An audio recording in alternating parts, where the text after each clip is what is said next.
2-3 મંત્રીઓને બિચારાને રાજીનામા આપવા પડ્યા અથવા મંત્રીમંડળમાં ના રહ્યા. કેમ ના રહ્યા? એમણે ખોટું કર્યું હોય કે ના કર્યું મને ખબર નથી, પણ એમના પરિવારમાંથી, એમના ટેકેદારોમાંથી 2-5 જણાએ ખોટું કર્યું.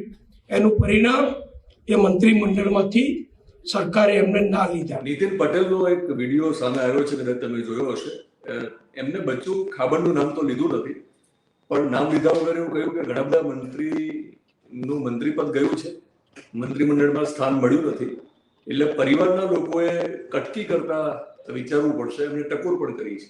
શું કહેશો? સાચી વાત છે.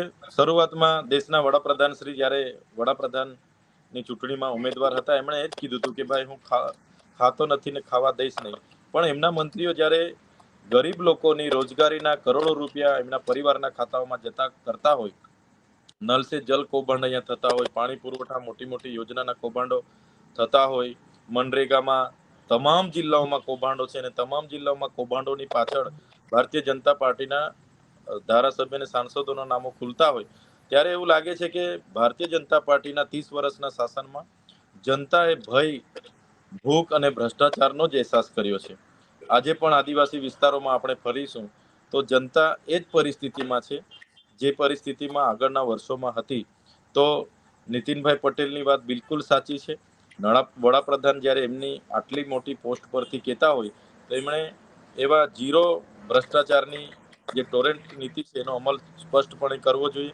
આજે ભાજપના કેટલાય લોકો ભ્રષ્ટાચાર કરે છે, એની તપાસો નથી થતી. કોઈ સામાન્ય માણસ, ખેડૂત 1 લાખની લોન લે અને ભરેને ત્યાં વોરંટ કાઢીને એમને પકડવામાં આવે છે. એટલે સરકાર કહે છે અને કરે છે, એનું અમલીકરણ કરે એ બહુ મહત્વની બાબત છે. આ બચુભાઈ ખાબડ પાસે તો અમે 3-4 મહિના પુરાવા લઈને પડ્યા ત્યારે તપાસ થઈ, નહીં તો એ તો હજુ પણ તપાસ નથી થવાની. એટલે સરકારની જે નીતિઓ છે એ નીતિઓનું સ્પષ્ટ અમલીકરણ થાય તો અમે માનીએ કે સરકાર એમાં ભ્રષ્ટાચાર વિરોધમાં છે. નીતિનભાઈ બચ્ચુ ખાબડનું નામ લીધું નથી, પણ જે પ્રકારની વાત કરી છે અને ટકોર કરી છે, એનાથી એવું સાબિત તો થાય છે કે નીતિનભાઈએ કબૂલ્યું છે કે આ સરકારના જે મંત્રી છે, ભાજપ સરકારના ગુજરાતના, એ ભ્રષ્ટાચાર કરે છે. એવું તમને લાગે છે નીતિનભાઈની વાત ઉપરથી?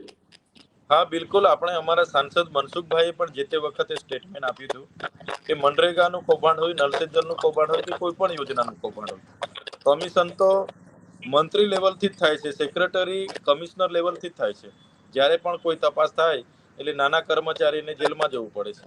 આવી નીતિ આ સરકારમાં છે. એટલે કૌભાંડો તો થાય છે.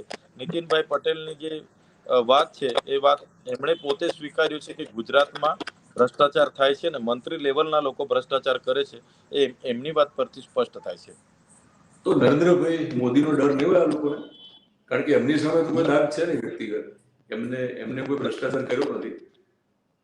નરેન્દ્રભાઈ મોદીજી જ્યારે ગુજરાતના મુખ્યમંત્રી હતા અને હવે દેશના વડાપ્રધાન છે, તો નીતિઓ તો નરેન્દ્રભાઈ જે તે સમયે બનાવી છે. આઉટસોર્સિંગની નીતિ પણ એમણે બનાવી છે, ફિક્સ પેની નીતિ પણ એમણે બનાવેલી છે.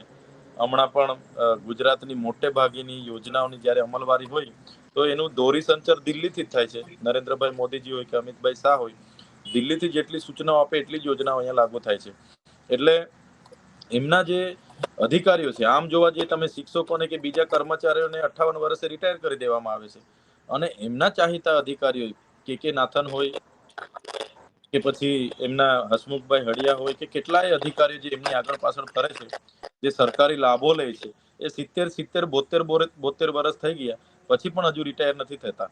તો આજે એમની નીતિઓ છે એનો મૂળમાં તો અમારે આદિવાસીનું જે વનબંધુ કલ્યાણ યોજના જે તે વખતે મોદી સાહેબે જાહેર કરી હતી, તો એ આખું બજેટ એમણે ડિસેકને આપ્યું હતું. ડિસેક એટલે શું? એનજીઓ છે આખી, અને એનજીઓ 1 લાખ કરોડ રૂપિયા એને વાપર્યા અને આજે પણ આદિવાસીઓની પરિસ્થિતિ એ જ છે. એટલે ભ્રષ્ટાચાર તો થયા જ છે, પણ એમને એન કેન પ્રકારે એનજીઓ, એજન્સીઓ કે બીજી રીતના એમણે ભ્રષ્ટાચારો કર્યા છે, એટલે આજે એ નથી.